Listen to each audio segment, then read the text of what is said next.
Hello, friend. How are you? Lady Linus here. I have quite a bit to tell you, so I'm just going to move right along through information and try to get through this quickly. This morning I had a very early day. I had a meeting with Senator Brent Hill today, so this is his card. And Senator Brent Hill is a Republican in the Idaho Senate, and he's the pro tem, which means he's the president of the Senate, and he is probably the most important or um, probably the most powerful man in the Idaho Senate. So I had a sit down meeting with him today, which was really awesome.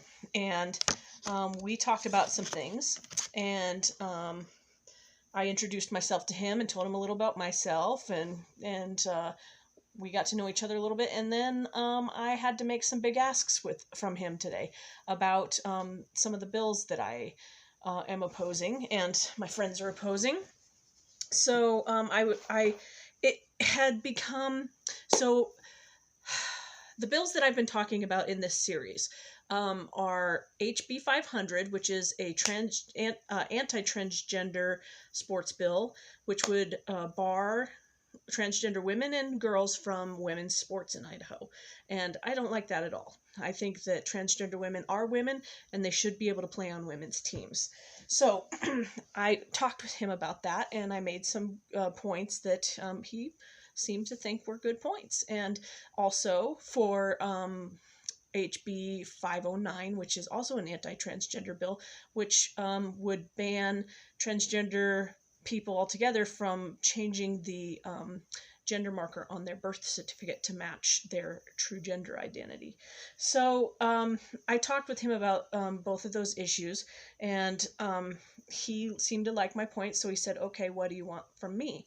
So I had three asks of him, and I said, number one, I said, HB 509 and HB 500, really, they need to go away. They shouldn't become law. They are hurting transgender kids. Transgender kids are very depressed right now, and I showed him the proof of the depression of the kids. And I had also earlier in the week had emailed him some of these quotes and stuff that I had heard from transgender people and kids particularly, and he was concerned. So he listened. I think he really listened. So he told me that he would look into it and talk to his leadership about those two bills. And so that made me happy. And then I said, number two, please add the words sexual orientation and gender identity to the Idaho Human Rights Act. And he said, I would like that too, but that's not going to happen this year. It's a re-election year, and we just wouldn't have the votes to make it happen. So that's just not going to happen. I was like, okay. Well, then number three, I said, would you please do a moment of silence for a young transgender person that is in the hospital right now? And he said, well, we've never really done that ever, but let me talk to leadership and see if maybe we could do a moment of silence in one of the committee hearings. And I said, thank you, I would appreciate that. So that concluded our meeting, and I left. And as I was leaving, he called me back. He said, Donna. And I said, yes. And he said, he asked me a few questions, and he said, after this, he said, right now, I'm going to go talk to the governor right now, Governor Brad Little. And I said, great. Okay, thank you so much. And I gave him a little more information about that I thought he needed to know, that was harming LGBT youth particularly, and particularly trans youth. And so he really listened to me, I think, because it was really interesting to see what went down today. So that was a really early morning for me. Plus I had been up part of the night writing letters and stuff. So I went home and went to bed after that. And I took a nap, and I probably got up around 11 or maybe noon, and went back down to the State House to meet with my friends, and ended up talking to a bunch of more senators and representatives. Most of them were Democrats this time, but we had some conversations, and I also told them that there was a young transgender person in the hospital, so we needed to really fight to beat these bills. And they were like, okay. And I could tell they were renewed. They were concerned too. And they were like, okay, yeah. And it seemed to give them some more motivation because it's been a long session. So anyway, that was exciting because I could see that they were motivated. They were really listening and, just gal on their face, real serious. And they were like, yeah, okay. Yes, I agree. We need to really fight this. So then the Senate convened, and I was at home, but I got to watch the Senate online, and it was very interesting because HB 500 was on the list to be voted for. And at the beginning, there was like this delay, and I don't know if this had anything to do with it, but it was like, wow, that's really weird. They're delaying things. And all of a sudden, HB 500 disappeared from the list of bills to be voted on that day. I thought that's interesting. So I texted a former senator friend of mine and said, hey, what's up with this? They took HB 500 off the list to be voted for. And the only message I got back was, that's a good thing, Donna. I'm like, oh, okay. So, which is good because we're really close to the end of the session, which is called Sign Die. If any bill is still on the docket when Sign Die hits, that means that's it. The bill's over. It's dead. So from what I hear, they're planning on possibly closing this legislative session early and going to Sign Die possibly as early as Monday. Today is, well, you're probably watching this as early as Friday, but this was all happening on Thursday, which means there's business on Friday, and then the weekend where there's no business, excuse me, and then on Monday, they possibly could go to Sign Die, which means business is done. Any bills left over are dead. So I'm thinking about this and like, that is true. It is good if that bill hasn't been voted on by the time they hit Sign Die. So that's pretty exciting. It's possible that both HB 500, the anti-transgender sports bill, and HB 509, the transgender birth certificate bill, if that's what you want to call it, possibly might die within the next few days and be done, which means they were defeated. So that's pretty exciting. So I'm excited to see what happens in the next few days, and I hope you'll be watching too for my update. Okay, so there was that. So that was exciting. So after watching all of this, I decided to take the rest of the day off and just relax, and so I went and had some fun today. So I went out and I had been seeing, well, okay, let's do this first. I did some shopping at my favorite store. I've talked about it before, Dunya Marketplace. It's one of my favorites, and I did some shopping. So I went and had fun. So I picked up a bunch of, because I'm low on gifts to give legislators, and I had just met with a bunch of legislators, and I always try to follow up with a thank you gift and a thank you note. So I had to pick up some gifts, and I don't know that I'll give these to legislators, but I might. They're LGBT socks, and they say Conscious Step, socks that save LGBTQ lives. And you can see it has a little rainbow flag on it, and it's got the rainbow colored up here, and they actually give to the Trevor Project, which is to help prevent suicide in LGBT youth. So, I mean, what a perfect gift to either give to a legislator or maybe hand to some LGBT youth, maybe some trans youth. So I bought everything they had in these socks. So there was that. And then, and by the way, if you live in Boise, Idaho, Dunya Marketplace is on 13th Street in Hyde Park. It's right near the Mexican restaurant and across the street from the coffee shop. So you would love this store. So all this stuff came from it. And then I also love to give this chocolate. Everything in Dunya Marketplace is free trade. So they have all kinds of free trade chocolate. This isn't even all of them. This is just what I can fit in my hand right now. And they're all different flavors. And the chocolate is grown in, I believe, Ghana. Let me double check that. Where is it? Where is it? Well, anyway, I think it said, oh, here we go. Chocolate. well, I can't find it. Usually it says where the chocolate is grown, but I believe it's grown in Ghana, which is in Africa. Cocoa, yeah, Ghana. There it is. Fair trade cocoa grown by family farmers in Ghana. So it's called Divine Chocolate. Most of the labels look something like this, but different colors for each. So this one's Himalayan chocolate with pink Himalayan salt. I'm sorry, it's dark chocolate with pink Himalayan salt. There's dark chocolate hazelnut truffle. Sorry, I'm dropping them everywhere. Dark chocolate with toffee and sea salt. I think I've shown some of these before. Milk chocolate with gingerbread crisp. Milk chocolate with toffee and sea salt. White chocolate with strawberries. Ooh, I love that. I love that one. Exquisite, rich, dark chocolate. Ooh, I haven't tried that one, and I'm a dark chocolate fan. So, and then deliciously rich dark chocolate with raspberries, dark chocolate with mint crisp, and last four, dark chocolate with coconut and mango. Ooh. Dark chocolate with almonds, dark chocolate with cranberries and hazelnuts. Ooh, and dark chocolate with ginger and orange. So if any of that sounds good, head over to Dunya Marketplace and get yourself some. And say hello to Jamie Lou Delavan while you're there. So anyway, that's the chocolate, and I also got, so I'm probably going to have to block this episode from my friend until I give her these gifts, but my best friend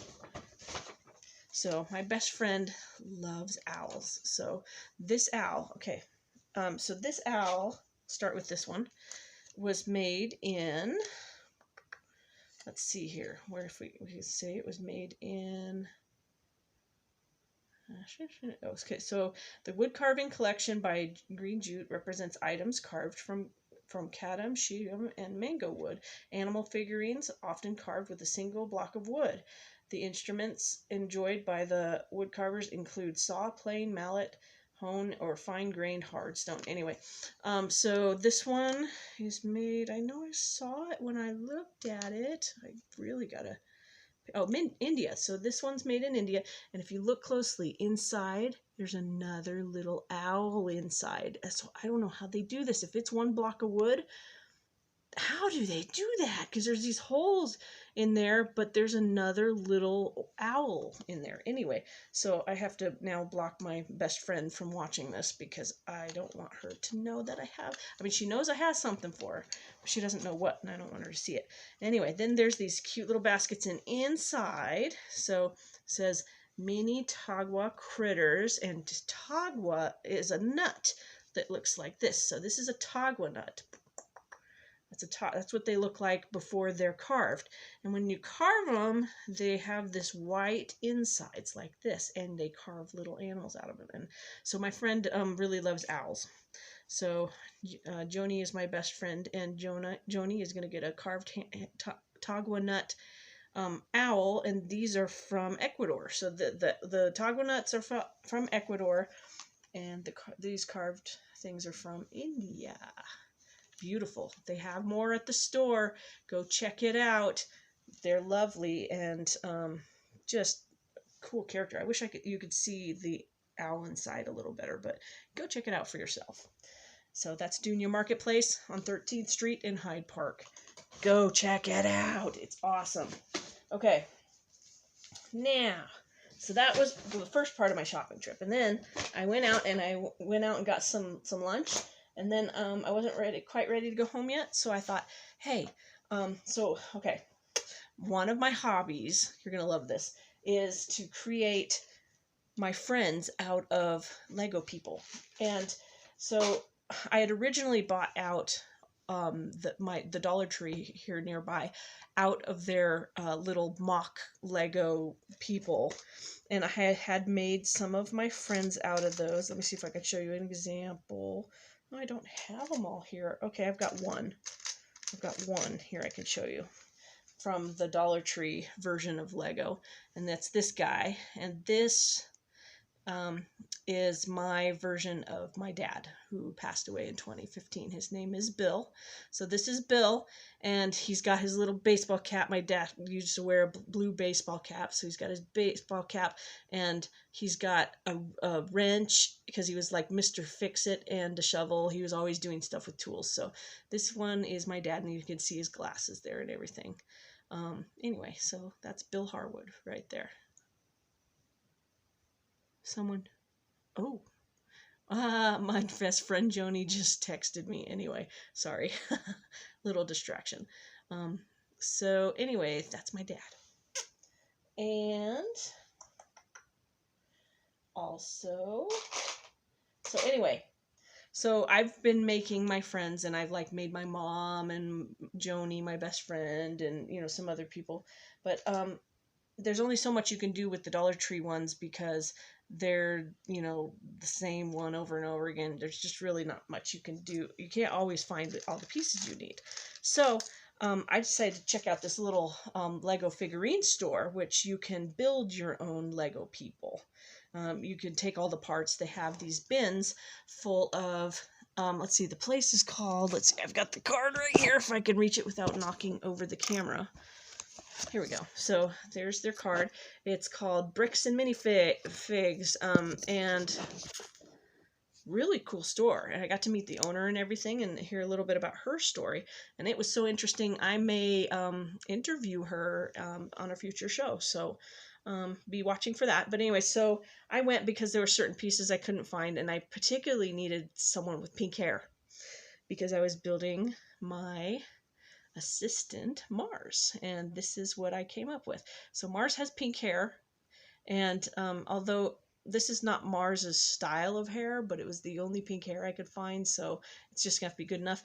And Mars is like sometimes kind of punk rock style, so it's got the little headband there. Mars plays the guitar, so there's the guitar, and Mars likes to be kind of like androgynous, so Mars is wearing a tie plus anyway, so has looks both kind of like a girl and a boy, which is pretty cool. That's Mars's style. Looks, you can't really tell. So anyway, Mars has got the guitar.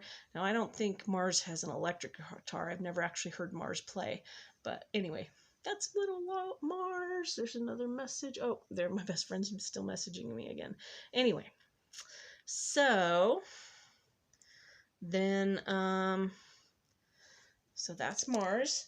And then they had, okay, so my very first hero when I was a kid was, dun, dun, dun, you will recognize this guy here.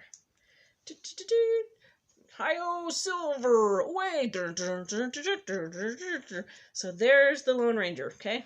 So this guy was already built. I bought him already built at the minifig store, and because that's a blast from the past for me. But what most people don't know about the Lone Ranger is there was a real guy, and they of course didn't call him the Lone Ranger, but he was a Texas Ranger, and his last name was Reeves, just like Texas Ranger Reeves, becomes the Lone Ranger. Well, so let's take Silver here, and let's put the real Lone Ranger on, and let's see what you think. And maybe you'll be really surprised. So if the real Lone Ranger were to say, "Hi-yo, Silver, away," here's what you'd see. "Hi-yo, Silver, away!"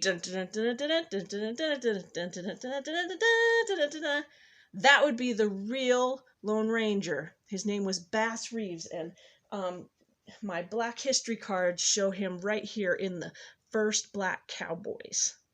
So this is so cool. That's Bass Reeves. So I built basically a black Lone Ranger to represent Bass Reeves. And unfortunately, I couldn't find a black guy with a mustache like that. That's a cool mustache, so I may have to paint it on or something. So anyway, introducing Bass Reeves, the real Lone Ranger. So this doesn't say anything specific about Bass Reeves himself. It mostly talks about the first Black Cowboys, but you can look up Bass Reeves on the internet, and it's a very interesting story, so check it out. Anyway, 1 in 4 of America's cowboys were African American. Did you know that? I didn't know that. 1 in 4. That's a lot of black cowboys.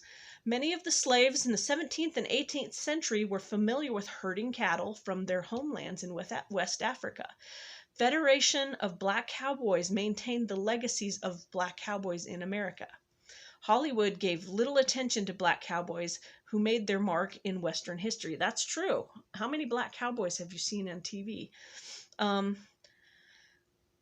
Notable black cowboys: Bass Reeves as the Lone Ranger as we know them, and Ned Huddleston, aka Isam Dart, and William Bill Pickett. So look those up. Look up Bass Reeves, Ned Huddleston, aka Isom Dart, and William Bill Pickett.